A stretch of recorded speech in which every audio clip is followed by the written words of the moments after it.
let me introduce you all. These Jana Beeson and Tara Swan are both A-list mentors. And Jana went through this program many, many years ago in New York City and used it to get on shoots doing all sorts of different jobs. She started as a production assistant like everybody else. She's an actor, studied theater, came out of college and was like, I actually want to get out there, work, and get involved. And she came across Friends in Film and she's like, sounds like a good idea. I'm just going to do it.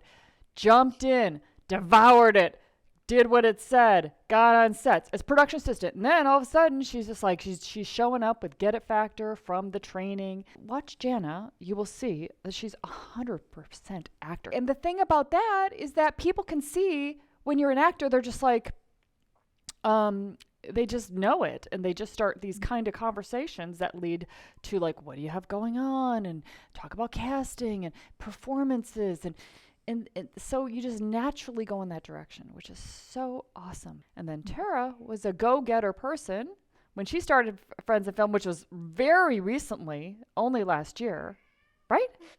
Mm-hmm. Yeah. Oh my God, I cannot believe that. Only last 2021. February.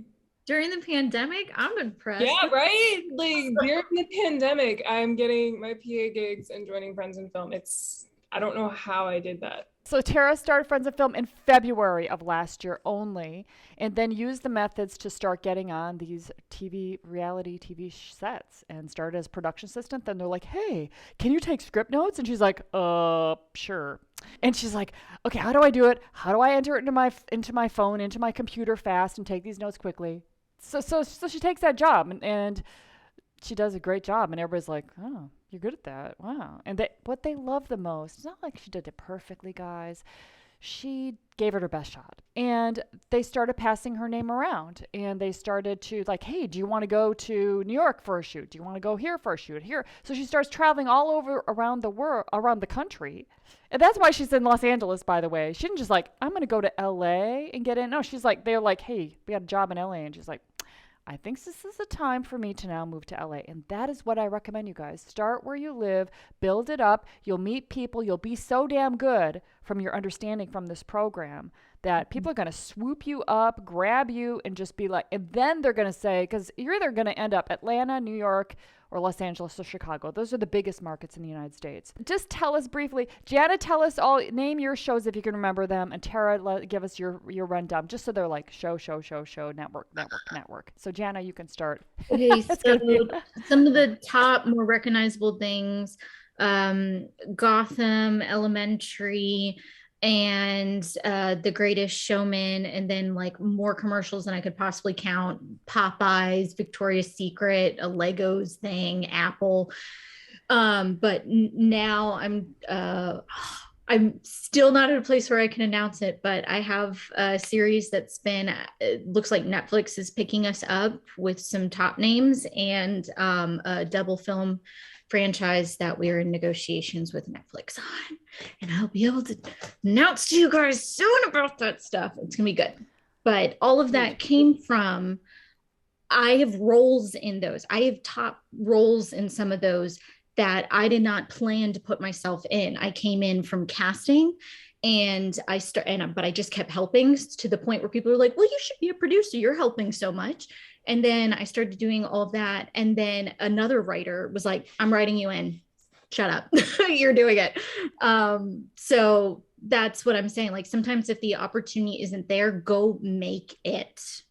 I don't have nearly as amazing of credits, but I've worked on like Ready to Love, Married at First Sight, Selling the Hamptons, Selling Sunsets, like the Netflix version of that. But I have Selling the Hamptons. I did a pilot called Public Artist. I now just wrapped up an ABC Hulu documentary called Mormon No More.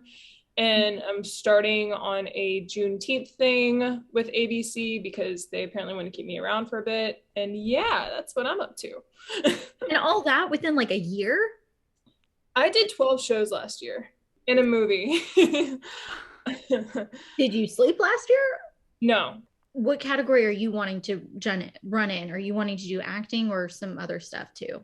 I am not an actor. I hate being in front of the camera. And yet on half of those shows, somehow I managed to be in front of it. And you can see my redheaded self on TV. And I'm like, really? Thanks, guys.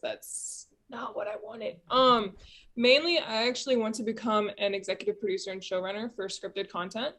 We should talk then. Yes, we should. I would love that. And actually, one of the series is coming out to LA to film part of it. So I'll see if I can I'll see if I can get you on at least as a PA or something so you can come meet. Sign me up. I'm here for it. Yes. Mm-hmm. Although the position that she's working in now is associate producer. There you go. Oh my gosh, that's fantastic. I've been associate producer, script coordinator, and script supervisor for a few things now. For the Hollywood Christmas Parade, which is like a CW thing, I was the script coordinator. For the movie, I was a script soup, and then I've been associate producer since March of last year. On what shows? The movie, Married at First Sight, 2 seasons for that. Ready to Love, Selling the Hampton, basically everything since. Sorry, I'm interrupting. No, go for it, please. Would you ever be open to, because I know sometimes I had to step down so that I can meet more people. For what I'm actually doing for Juneteenth, I'm actually stepping down and switching into coordinating. And doing that because my brain needs a break from being an AP. I've been consistently an AP this whole time, and my brain is like, we need a timeout. And the people at ABC were like, so what do you want to do? And I was like, well, I'm really good at APing, but I want to dip my hand in other stuff and get experience in other things. And Steve, who was the line producer who hired me for Mormon No More, was like, I vouch for Tara. She has a lot of field experience that most of our coordinators and producers don't have. You can put her in anything and she'll do it. So they hired me as a coordinator for that. Sometimes that's how I get people that I can tell are ready to go to that next level. I'm like, I can get you in this project. It's not going to be in the role you want, but you can at least meet people if you want. Yeah, exactly. You have to be like, sometimes you have to be willing to step down to meet those people. Notice that would get Tara into another sector where she wants to meet a whole new group of people.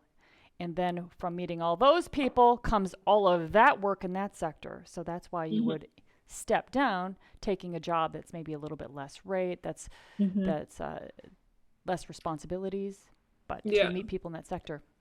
Fantastic. You just saw some networking happening right here. And notice how it's like, it's not like really networking. It's just like, oh, so great to meet you. You're actually a kick-ass person. I'd love to have you on my project, because it's always the people that they want. It's not really, look, it's not even like, oh, what can you do? Give me your list. Send me your resume.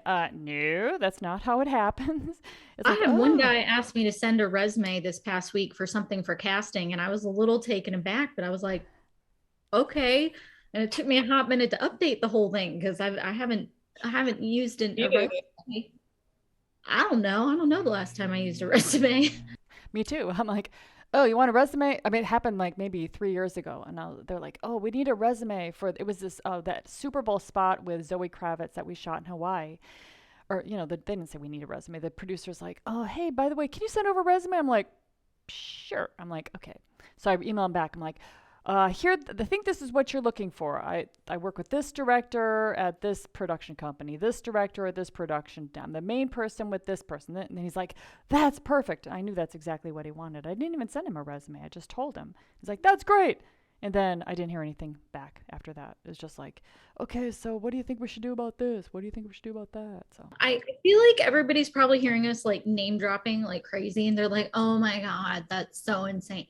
But this industry is not as hard to get into if you go the back route, because to name drop all this stuff as an actor would be insane. Like it would take a hot minute, and it takes so much more trust because there's so much more money riding on you in front of the camera than behind the camera, because they're taking a chance of, especially if it's something live, like good luck, but they're taking a chance on you in front of the camera, whereas it's not as big of a risk for them to hire you behind the camera.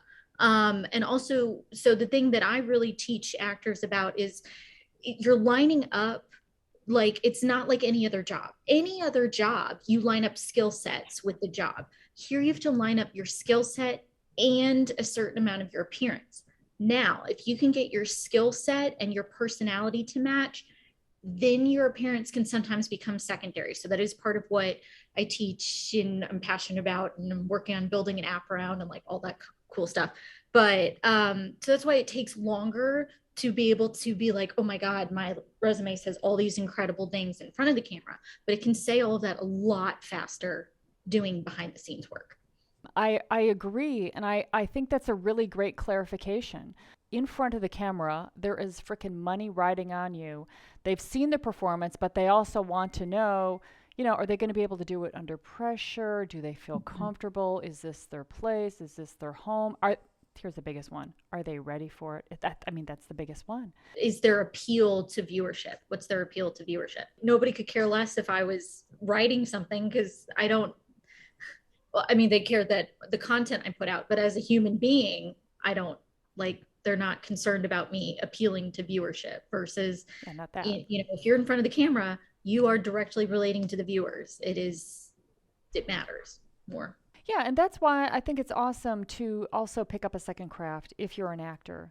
And pick up a second craft if you're a director because you're on set every single week, you make that great money, you have the opportunity to travel, which you won't have as much as an actor. You have to actually land that role and go through all those auditions and then finally get an opportunity, which might be just one day of acting. So if you really want the great life, that's what we're all here for, then I see no reason I would do both because then you're on set and you're an actor. You cannot cover that up. So if you are an actor, you can't cover that up. People will be able to tell. And you'll have those conversations and you'll attract those opportunities and you can get put in, like, has happened so many times on set.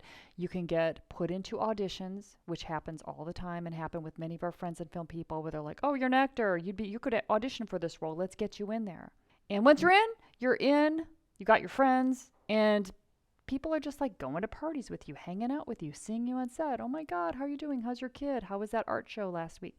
Yeah, and that is just extremely freaking rewarding. Obviously, all that comes from being inside versus outside the business with a survival job where all you can do is audition. All the relationships happen through working alongside people and joking and playing and that's all the downtime. There's so much downtime on set.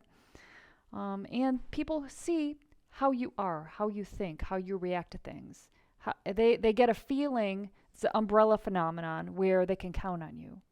So they learn to count on you doing another position. Because it could be production assistant, could be director assistant, could be coordinating, could be casting director, could be associate producing. And if you want to be an actor, then they're also want to give you those opportunities. Because if you're good at that umbrella phenomenon, you're good at that, you're going to be good at anything else because that's who you are. Now, this appeal to the camera, that's something I wouldn't mind talking about a little bit more because that is probably pretty fascinating to a lot of actors here. So how can you develop that? And what exactly is it? You want to talk a little bit more about that? So appeal to camera. Where do I even begin with this? I can go off of what you were saying of like people get to know you on set. So first of all, actors, I know it might be a 5 a.m. call, but try and put yourself together a little bit before you show up. Don't be the person that rolls out of bed and shows up on set looking a hot mess because you are advertising you, and part of your physicality is how you show up on camera. So you need to look a little put together. I'm not saying go full contour, ladies, but so there's that. But also people are getting a vibe for who you are, your energy, your style, your how you relate to people, your sense of humor, like all of that, because they're getting to know you. And they start taking away in their head in terms of like, I get to know who you are as a person. And that should be the kinds of roles you're going after. You really should start your career with roles that you have natural connections to, because it's the easiest, lowest risk thing for the production to say yes to. Go after those roles first. And then, be doing some stuff on the side if you want with passion projects and classes and all that to be developing like, hey, what else can you do once people know, like, and trust you? But you got to start with who you naturally are. So Janet, you said something about appeal to camera. What was that question? I'm sorry, I think I went. Well, Oh. it's it's something that I haven't really heard that much before. And you were saying that was one of the first things that you were saying was that you have to, since they're investing in you as an actor in front of the camera, it's very important to them. You have to have this. What was the term that you used? The appeal to the viewership. There you go. Talk about so that. A lot of this stuff is coming from, I'm getting in, like I've been doing a lot of casting, but now I'm getting even deeper into producing. And so I'm getting a lot more. So, and just so you guys know, the casting director does not have the final say. The producer has the final say in who gets hired.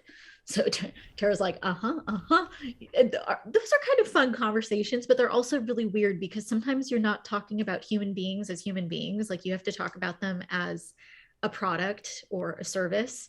And so I say that with love, and I want you guys to like understand we do respect you as human beings, but sometimes we have to step outside of that. So, you know, we're not going to just throw somebody in for, you know, the sake of, well, we want to represent this facet or that facet. Like that's not what we're trying to do. We need to go for the story first.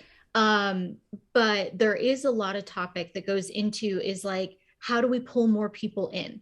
That was a great way to explain it, especially like, at least in reality, I did have a little bit of influence on Married at First Sight regarding casting and everything. So, but not nearly as like heavy a hand, but she's absolutely right. It's like, you have to be true to yourself, and best represent, like, I feel like that makes sense. Like that would be the best way to fast track is like how you are and who you look like. So how did you have a hand in casting? I'd love to hear about that.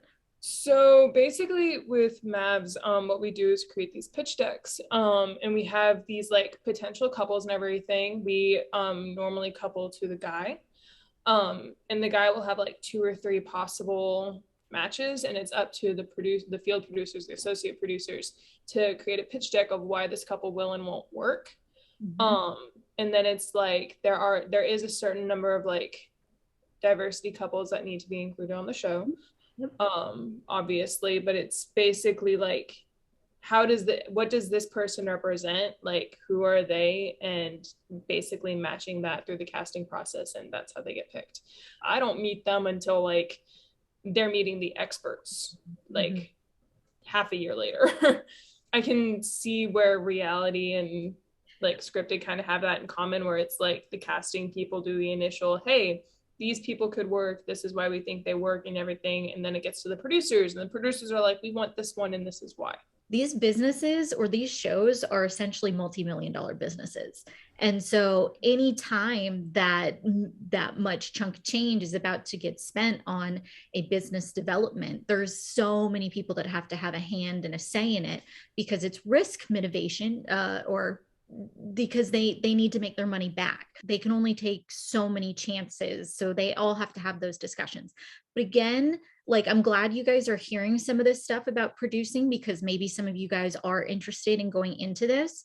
But just so you know, from an actor standpoint, nothing to do with you. The only reason, one of the things I would say that I'm happy that you're hearing this is you're getting a better understanding of, you have your part that you're a part of, but there's so much behind the scenes, so you can't take anything personally. But that's also why I spent so many years like studying casting to see if there is anything that you guys can be doing. And that's why I came up with, like, statistically speaking, if you're going after the stuff that you naturally your personality relates to and all that, you have a much higher chance of booking that role than something where you're trying to become the character and be something that you're not. Awesome. I think it's so valuable to see this, because, you know, you could be like, oh, I'm going for auditions, and oh, I didn't get that one. I must need more training. I must not be, you know, ready or good enough or whatever.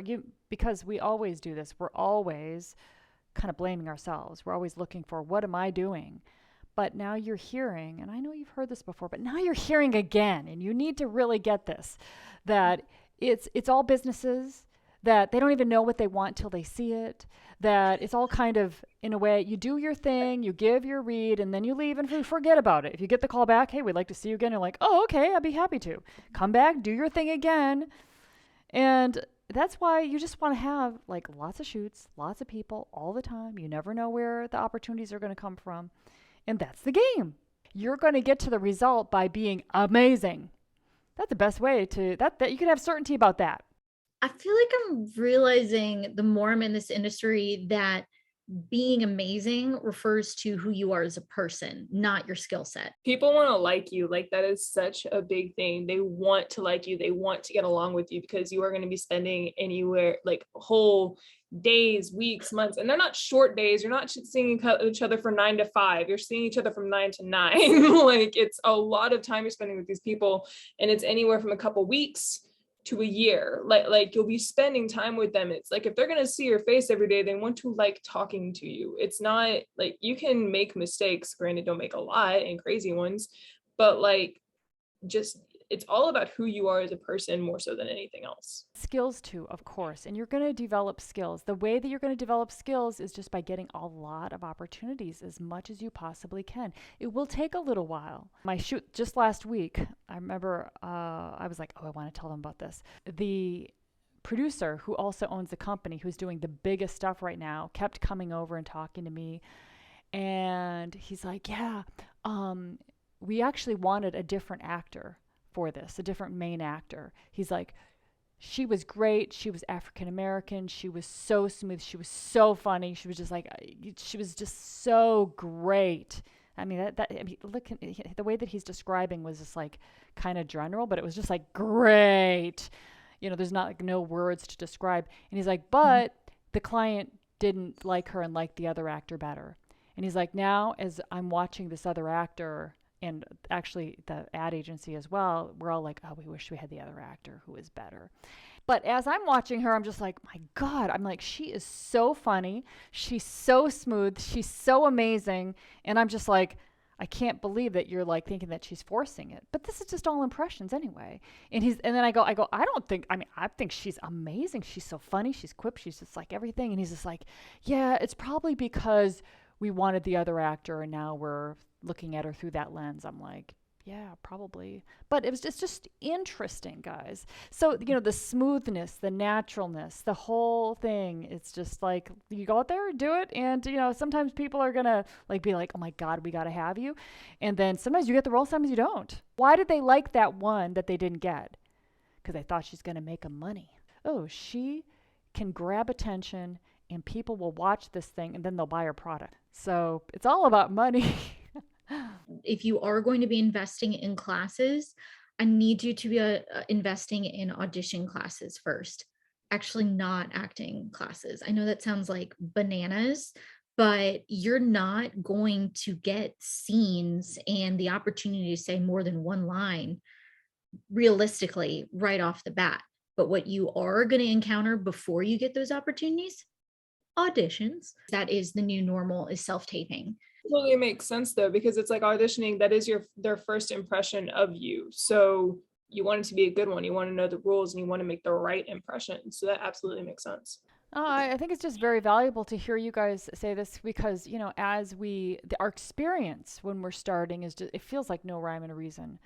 You know, the experience is that, and the experience is that nobody really cares that much, and you know, you feel like you're kissing ass, and you feel like you're uncomfortable, and you know, you never feel like you're ready, or maybe you don't feel like you belong. You know, all these things, and all that stuff is just thoughts, by the way, thoughts that just come in that they can, but you don't have to focus on them. You can be like, oh, you know, every experience I get to be on set is a privilege, and I'm definitely learning something every single time. Every single person, every single like the little synopsises in my brain are connecting. As long as I'm learning, I am freaking moving forward, and I'm living my calling.